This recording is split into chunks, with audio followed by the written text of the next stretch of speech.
에게 한번 이렇게 물으시기 바랍니다. 성령 충만하십니까? 네.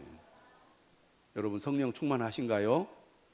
이 성령 충만은 저절로 되어지는 것도 아니고 또 계속 자동으로 유지되는 것도 아닙니다. 하나님께서 우리를 충만하게 하시려면 우리가 늘 성령 충만을 사모하고 구해야 됩니다. 오늘도 여러분 예배를 통하여 성령 충만해지시기를 바랍니다. 또 성령 충만을 구하시기를 바랍니다. 한 주간 살아가면서도 날마다 하나님 나를 성령 충만하게 하옵소서 이렇게 기도하며 성령 충만한 삶을 살아가시기 바랍니다. 능력 있는 삶이라는 것은 곧 성령 충만한 삶을 가리킵니다. 그리스도인들이 어떻게 사는 것이 가장 잘 믿는 삶이고 잘 사는 삶이냐? 한마디로 성령 충만하게 사는 삶이 가장 잘 사는 것이고 가장 행복하게 사는 삶입니다. 내 삶에 기쁨이 있는 삶, 능력 있는 삶을 살려면 성령 충만해야 합니다. 그러므로 하나님 앞에 나와 예배 드릴 때마다 하나님 나를 성령으로 충만하게 하옵소서 이렇게 기도해야 될 줄로 믿습니다. 할렐루야. 예. 그러므로 사모하는 마음으로 예배에 임하고 사모하는 마음으로 말씀을 들어야 합니다. 우리가 예배 드릴 때 은혜 받지 못하도록 마귀는 늘 방해하거든요. 딴 생각을 하게 하고 걱정 근심을 우리 마음속에 집어넣어서 하나님께 집중하지 못하게 합니다. 이러한 것들 우리가 다 물리치고 나는 오직 하나님께만 내 마음을 집중하겠습니다. 성령 충만하게 하옵소서. 여러분들이 그렇게 구하시면 반드시 하나님 은혜 주실 줄로 믿습니다. 자, 초대교회 예루살렘 교회는 성령 충만한 교회였습니다. 기쁨이 넘쳤죠. 그리고 함께 모이기를 힘썼습니다. 열심히 모여서 기도했고 또 말씀을 늘 사모했습니다. 그런 가운데 사랑이 넘쳤죠. 또 능력도 나타났습니다. 이런 성령 충만한 예루살렘 교회에 하나님께서 놀라운 부흥의 은혜를 내려주셨죠. 베드로가 복음을 전할 때 3,000명이 믿고 세례를 받고 또 베드로가 말씀을 전하니까 5,000명이 믿고 세례를 받았습니다. 놀라운 일이 일어난 거죠. 성령이 함께 하시니까 부흥의 역사가 일어나더라는 겁니다. 많은 교회들이 이런 사도행전의 교회를 꿈꾸고 소망합니다. 그런데 오늘 본문은 이처럼 성령이 충만한 교회에 위기가 닥치는 것을 보게 됩니다. 은혜가 넘치는 곳에 위기도 있다는 겁니다. 여러분 우리의 삶이 그렇지 않습니까? 어떤 일이 잘 되면 잘 되는 것만 있는 게 아닙니다. 잘 되는 가운데 위기가 생깁니다. 신앙생활도 마찬가지죠. 하나님의 은혜가 충만할 때 영적인 위기가 찾아옵니다. 문제는 이런 위기를 어떻게 잘 이겨내고 극복하느냐에 따라서 더 좋은 결과가 나타난다는 것입니다. 그런 의미에서 위기는 우리에게 또 다른 기회가 된다는 것이죠. 예루살렘 교회의 위기를 두 가지로 우리가 말해본다면 첫째는 외적인 위기, 두 번째는 내적인 위기입니다. 외적인 위기는 박해죠. 핍박입니다. 복음을 전하니까 박해가 일어났어요. 사도들이 붙잡혀갑니다. 신문을 받습니다. 그런데 그런 위기 가운데서 오히려 더 담대하게 복음을 전하고 깨어서 기도하니까 오히려 박해 이 기간에 더 부흥하게 됐습니다. 이게 사도행전 내 말씀이에요. 그런데 오히려 외적인 위기보다 더 큰 위기는 내적인 위기입니다. 교회 안에 내부적인 문제가 발생한 겁니다. 그게 오늘 본문의 이야기입니다. 5장과 6장은 내부의 위기를 교회가 어떻게 극복해 갔는지를 잘 보여주는 말씀이라고 하겠습니다. 하나님의 은혜가 있는 곳에 위기가 생기고 그 위기가 오히려 기회가 되어서 더 큰 은혜가 임한다는 것. 이게 오늘 우리가 본문을 통해서 깨닫게 되는 것입니다. 오늘 본문의 주인공은 아나니아와 삽비라라는 부부입니다. 아나니아와 삽비라. 아나니아와 삽비라는 모든 기독교인들이 알고 있는 유명한 부부죠. 우리가 유명한 부부들을 신약 성경에서 꼽는다면 아나니아와 삽비라, 아굴라 브리스길라를 생각할 수 있는데요. 이 아나니아와 삽비라가 어떤 사람인가? 오늘 본문 1절과 2절을 다시 한번 여러분들이 보시면 좋겠습니다. 한번 읽어볼까요? 1절과 2절. 자, 시작. 아나니아라 하는 사람이 그의 아내 삽비라와 더불어 소유를 팔아 그 값에서 얼마를 감추매 그 아내도 알더라. 얼마만 가져다가 사도들의 발 앞에 두니. 예루살렘 교회는 성령이 임함으로 갑자기 생겨난 교회고 갑자기 부흥한 교회입니다. 그래서 예루살렘 밖에 살던 사람들이 예루살렘을 떠나지 않고 교회에 머무르면서 하나님의 은혜를 늘 받고 신앙생활을 했습니다. 그러다 보니까 예루살렘 밖에 있는 사람들은 경제적으로 어려운 상황에 처하게 되죠. 가지고 온 돈이나 가지고 온 먹을거리들이 다 떨어졌기 때문입니다. 그러다 보니까 예루살렘에 사는 그래도 좀 넉넉한 사람들이 성령의 감동을 받아서 자신의 소유를 하나님 앞에 바치게 됩니다. 그래서 그것을 가지고 서로 음식을 먹고 나누면서 이제 교회가 계속 부흥하고 유지가 되는 것입니다. 이것은 모두가 다 성령이 주시는 은혜, 감동을 따라 자발적으로 한 일이었습니다. 아나니아와 삽비라도 어느 정도 재물이 있는 유력한 사람이었던 것 같습니다. 가진 것이 없으면 이런 일을 어떻게 하겠습니까? 어느 정도 물질이 있고 능력이 있으니까 하나님 앞에 바쳤겠죠. 또 바치겠다는 마음이 있다는 것은 그만큼 믿음도 있다는 얘기입니다. 여러분, 자신의 소유를 팔아서 하나님께 바치는 일이 얼마나 귀한 일입니까? 또 얼마나 칭찬받을 만한 일입니까? 여러분, 하나님의 말씀을 들을 때 나를 대입해 보면 얼마나 이게 쉽지 않은지 알 수 있습니다. 그냥 남의 이야기로 들으면 그럴 수 있지, 참 그럴 수 있겠구나 이렇게 우리가 가볍게 넘어가지만 만약 내가 그러한 사람이 돼서 그런 일을 한다고 생각해 보면 쉬운 일이 아닙니다. 여러분의 소유를 팔아서 하나님 앞에 바치는 것이 쉬운 일입니까? 쉽지 않습니다. 그런데 이 아나니아와 삽비라는 그런 일에 참여한 겁니다. 자발적으로. 세상에서는 이런 사람들을 가리켜 훌륭한 사람이라고 칭찬을 합니다. 우리가 뉴스나 보도를 통해서 자신의 재산을 사회에 환원하는 사람들 이야기를 듣지 않습니까? 사람들이 다 존경하게 되죠. 그들의 그 헌신을 높이 사게 됩니다. 어마어마한 갑부가 상상할 수 없는 어마어마한 자신의 재산을 사회에 환원하는 것 보면 얼마나 놀랍습니까? 그런데 그런 분들 가운데는 가난하게 살면서 어렵게 평생을 모아가지고 그 모은 이 돈을 사회에 환원하는 기사들도 우리가 보잖아요. 무슨 파지를 팔아서 평생을 모아가지고 바치는 그런 분들 보면 참 놀랍습니다. 칭찬받을 만한 일이죠. 어떤 의미에서 아나니아와 삽비라가 한 행동은 칭찬받을 만한 일입니다. 사람의 눈에 볼 때. 그런데 칭찬은커녕 오늘 본문에 보니까 하나님께서 이 두 사람을 심판하시는데 그들이 하나님께 심판을 받아 그 즉시 목숨을 잃는 하나님의 벌을 받게 됩니다. 충격적이지요. 좋은 일을 했는데, 남들이 하지 않는 일을 했는데 칭찬은 못 해줄 망정. 왜? 하나님께서 벌을 내리시는가? 또 벌을 내리는 것도 좀 가벼운 벌을 내리면 괜찮은데 매우 혹독한 벌을 내렸습니다. 부부를 교회 앞에서 하나님께서 목숨을 빼앗아 간 거니까 충격적입니다. 이것은 하나의 일벌 백개의 측면이 있습니다. 이런 잘못을 하는 사람들에게 하나님께서 계속 심판을 내렸다면 아마 살아남은 사람이 없었을 것입니다.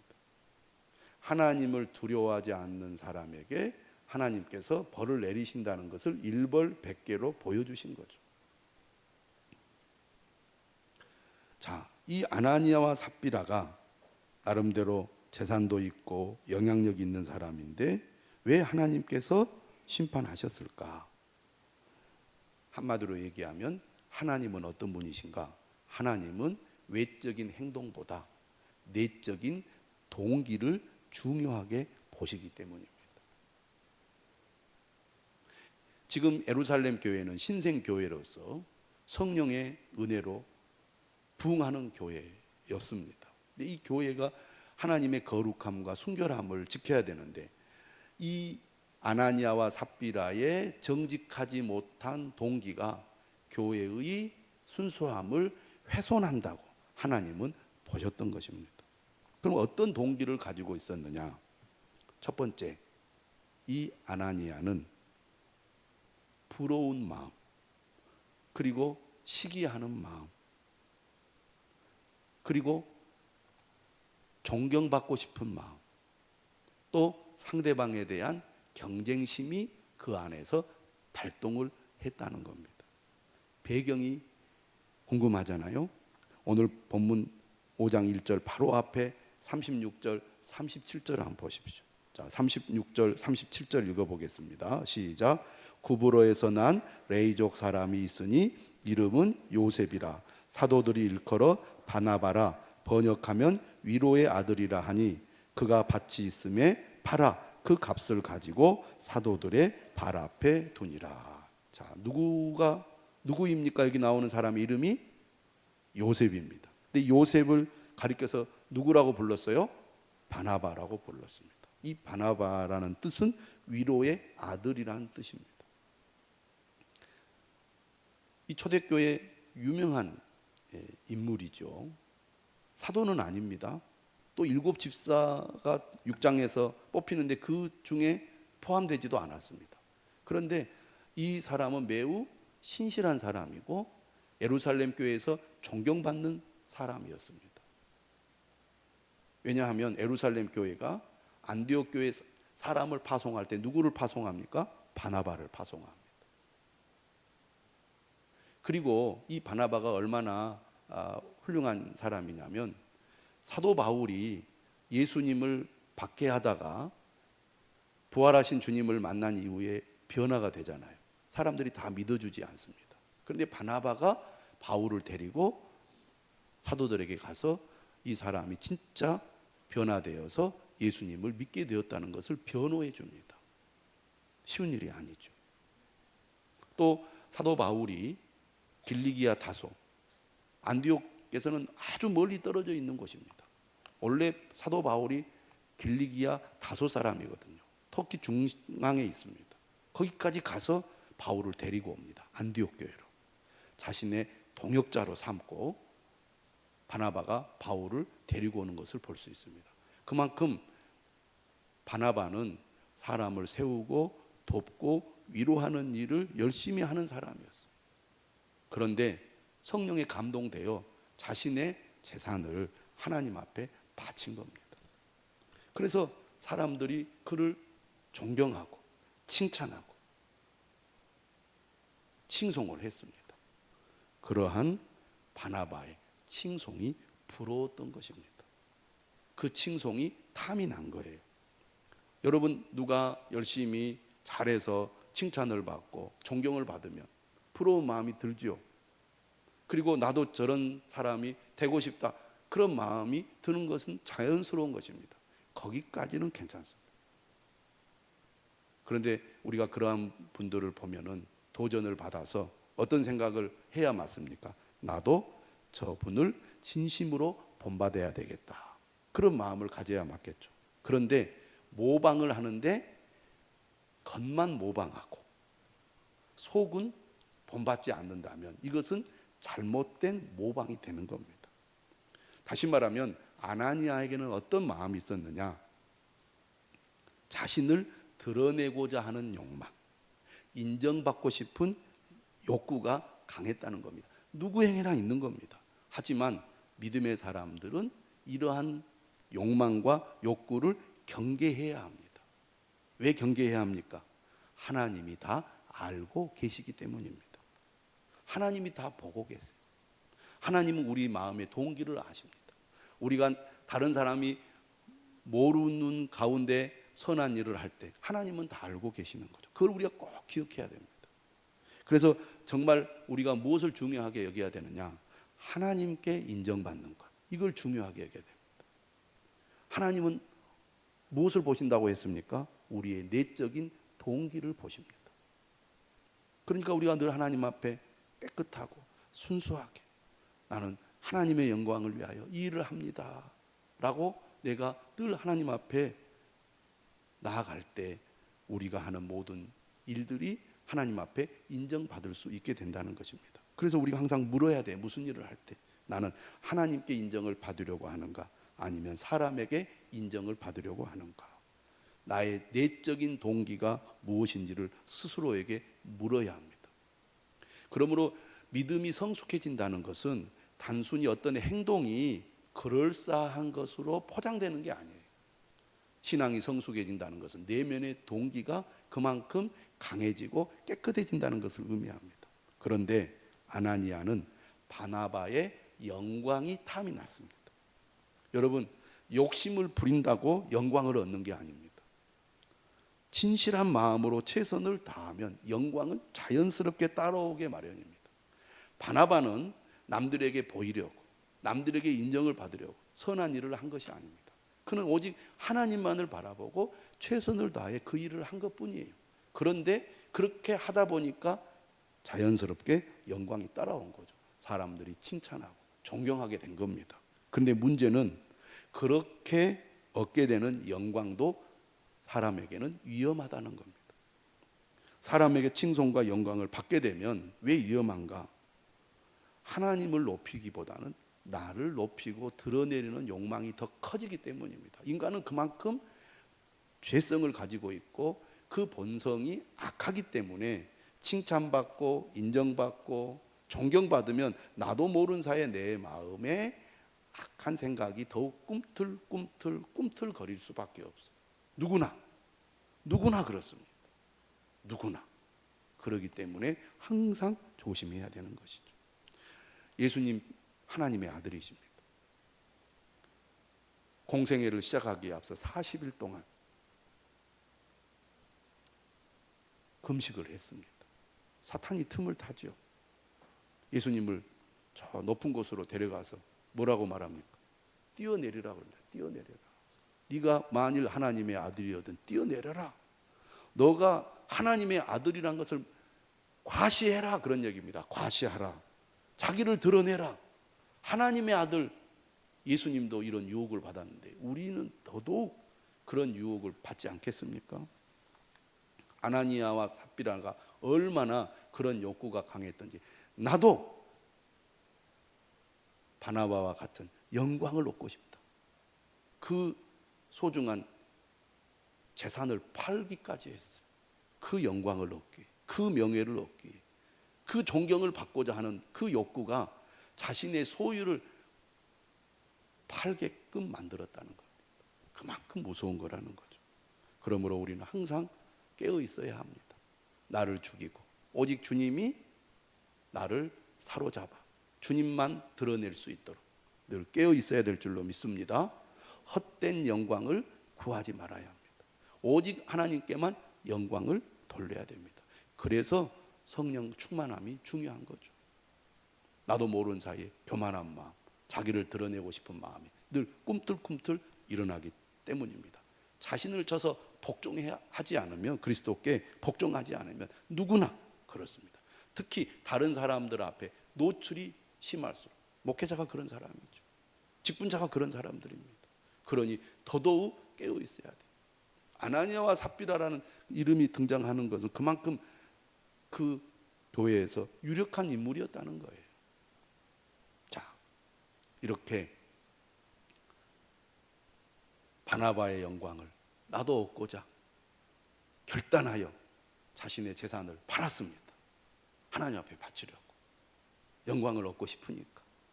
그런데 팔아서 돈을 보니까 어떤 마음이 들었어요? 그 마음에 욕심이 확 일어난 거예요. 돈을 보면 마음이 흔들리지요. 두 번째, 아나니아와 삽비라의 내적인 동기는 바로 탐심이었습니다. 재산을 바치려고 하다 보니까 아깝다는 생각이 든 거예요. 오늘 본문 3절을 한번 보겠습니다. 자, 3절 읽어볼까요? 시작.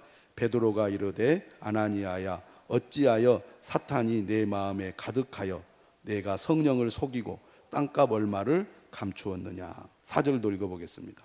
땅이 그대로 있을 때에는 내 땅이 아니며 판 후에도 내 마음대로 할 수가 없더냐. 어찌하여 이 일을 내 마음에 두었느냐. 사람에게 거짓말한 것이 아니요 하나님께로다.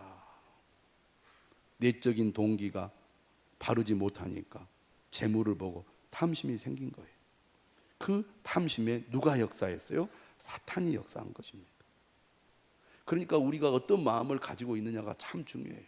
성령의 지배를 받지 않으면 사탄이 우리의 마음을 딱 사로잡아서 하나님의 뜻과는 반대되는 길로 가게 합니다. 그도 성령을 받아서 교회 공동체에 속한 사람이 되었어요. 그도 주님을 믿고 섬기는 가운데 나도 제사를 하나님 앞에 바치겠다 이런 마음이 생긴 사람이잖아요. 그러니까요. 그런데도 불구하고 그 마음에 시기심과 탐심이 생기니까 그 마음 속에 사탄이 딱 들어가서 그 마음을 사로잡아 버린 거예요.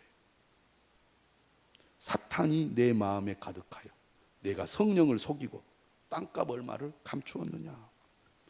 골로새서 3장 5절에 뭐라고 말합니까? 따라서 합시다. 탐심은 우상 숭배니라.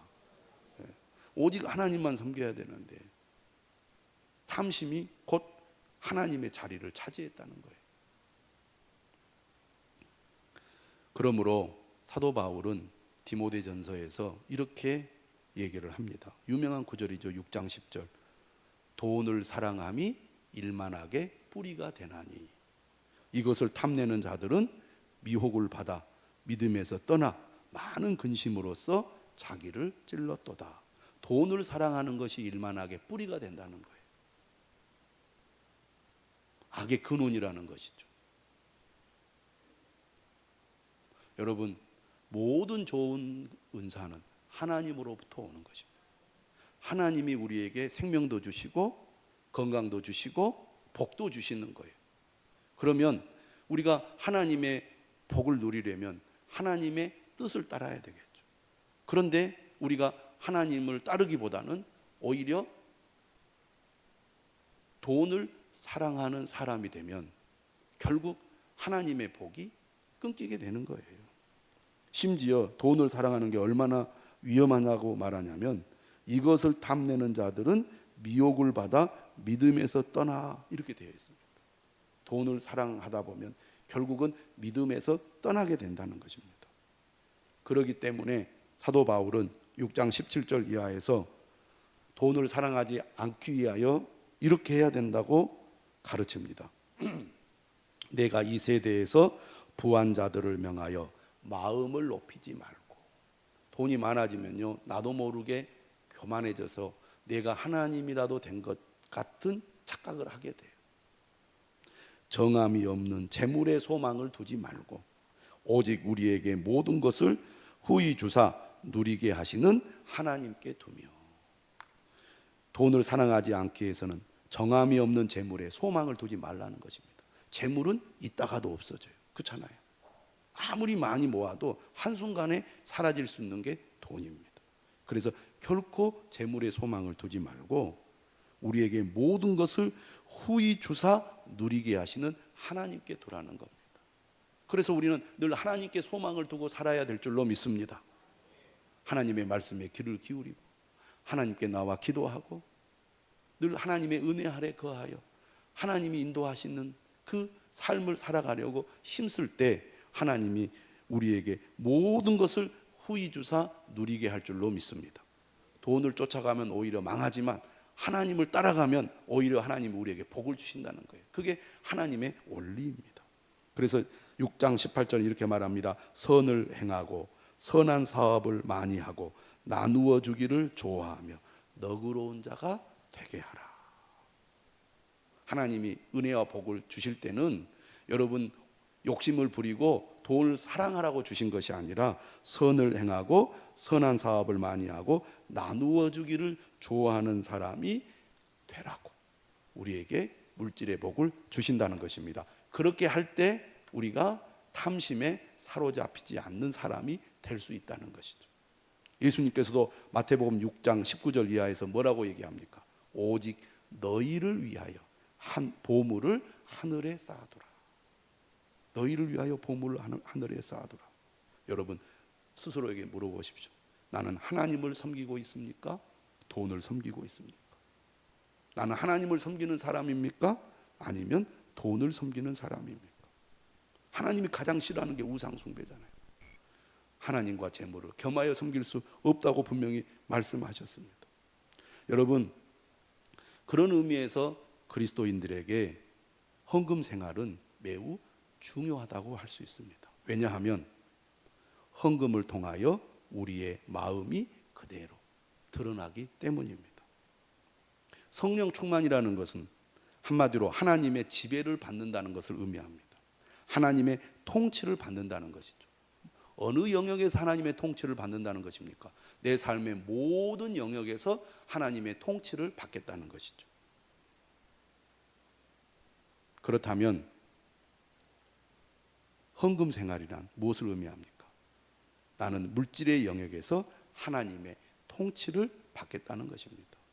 물질의 영역에서 하나님의 통치를 받고 있는가를 헌금을 통해서 드러낸다는 것이죠. 그러므로 믿음의 사람들은 이렇게 고백합니다. 내게 있는 물질은 내 것이 아니고 하나님의 것입니다. 이런 믿음을 가지면 오히려 하나님이 우리의 삶에 복을 주신다는 거예요. 이게 성경의 원리고 하나님의 원리입니다. 우리가 하나님을 믿는다고 하지만 우리의 내면을 깊이 들여다보면 하나님을 믿기보다는 내가 가진 것을 신뢰하고 의지할 때가 많잖아요. 그것을 내려놓는 진실한 믿음을 하나님은 요구하시는 거예요. 그런데 오늘 본문에 보면 아나니아와 삽비라는 돈이 우상이었던 것입니다. 그래서 재물을 팔아 하나님께 바치려다가 그 재물을 보니까 욕심이 생긴 거예요.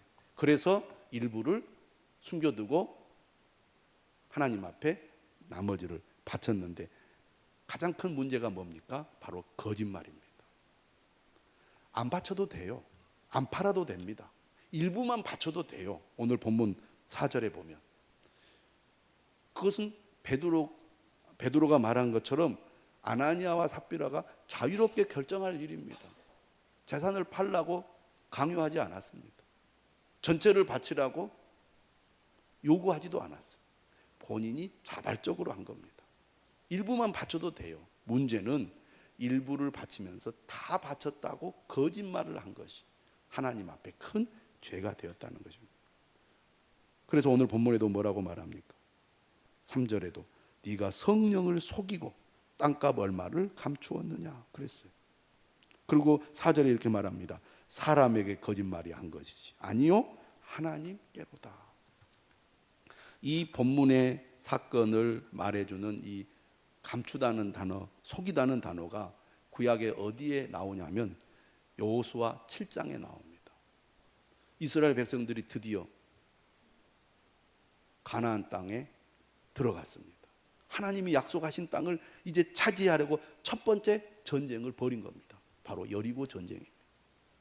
40년 동안 광야에서 온갖 고생을 하다가 드디어 가나안 땅에 들어갔을 때 하나님이 그들과 함께 하셨어요. 오직 하나님의 능력으로 여리고성을 점령하지 않습니까? 하나님께서 뭐라고 했냐면 여호수아를 통해서 여기 안에 있는 전리품은 전부 다 없애라 그랬어요. 감추지 마라 그랬습니다. 그런데 아간이라는 사람이 전리품을 보고 욕심이 생겨서 몰래 감추어둔 거예요.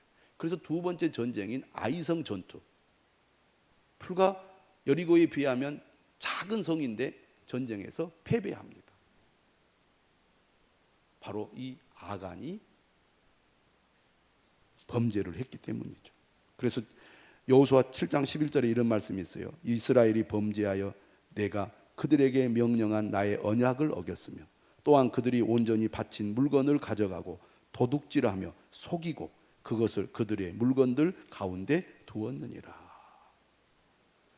제비뽑기를 해서 찾아내죠. 그래서 이 이실 짓고 하게 됩니다. 아간이 이렇게 얘기합니다. 보소서 이제 이 물건들을 내 장막 가운데 땅 속에 감추었는데 은은 그 밑에 있나이다. 결국 아간은 하나님의 심판을 받아서 돌로 쳐서 죽임을 당하게 되죠. 이렇게 교회 앞에 거짓말하는 것은 곧 하나님 앞에 거짓말한 것이 됩니다. 왜 이 거짓이 나쁜 거냐? 하나님이 알고 계시고 보고 계신다는 것을 믿지 않았기 때문입니다. 부부가 몰래 꾸몄기 때문에 다른 사람은 몰랐을 거라고 생각을 해요. 그 자체가 하나님을 믿지 못했다는 얘기입니다. 하나님은 다 보고 계시고 알고 계시는데 하나님을 두려워하는 마음이 전혀 없었던 것입니다. 오직 사람에게 보이려고 위선적으로 이런 행동을 한 거죠. 사탄은 누굽니까? 거짓의 영입니다. 속이는 영입니다. 그래서 하나님의 심판을 받게 된 것이죠. 오늘 우리도 하나님 앞에 거짓말하는 자가 아니라 진실한 자, 참된 자가 되어야 할 것입니다. 속이는 영, 사탄에게 사로잡히는 빌미를 주고 만 것이죠. 성령은 진리의 영입니다. 우리가 하나님 앞에 진실한 마음으로 나아갈 때 성령이 우리를 온전히 다스리실 것입니다. 하지만 속이고 거짓말하면 거기에 사탄이 역사하여 하나님의 역사를 그르치게 될 것입니다. 오늘 본문을 통해서 더 안타까운 것은 아나니아가 이런 일을 했을 때 그 아내인 삽비라가 그러면 안 됩니다 라고 못하게 했다라면 아나니아가 이런 일을 못했을 수도 있습니다. 그런데 좋지 않은 일에 죽이 맞은 거예요. 그래서 아나니아도 죽고 오늘 본문에 보면 삽비라도 죽습니다. 둘 다 똑같이 하나님 앞에 거짓말을 한 거예요. 두 사람 다 하나님의 심판을 받습니다. 여러분, 아굴라와 브리스길라는 어떻습니까? 오히려 하나님의 뜻을 따르는데 죽이 맞았어요. 더욱이 아굴라의 아내인 브리스길라가 훨씬 더 주도적으로 하나님 앞에 헌신합니다. 그러니까 복 있는 부부가 된 거죠. 여러분, 하나님을 두려워해야 합니다. 하나님이 모든 것을 보고 계십니다. 다 아십니다. 그러므로 우리가 하나님 앞에 정직한 자로 서야 할 것입니다. 믿음이 있는 사람들은 하나님 앞에 11조를 드립니다. 모든 것이 하나님의 것입니다 라고 믿고 고백하는 믿음의 표현이 11조입니다. 온전한 11조를 하나님께 드립니다 하고 그리스도인들은 11조를 드리지요. 11조란 소득의 10분의 1을 드리는 것입니다. 정직함이 필요한 거죠. 사람들은 알 수 없죠. 20분의 1을 드리는지 30분의 1을 드리는지 어떻게 알겠습니까?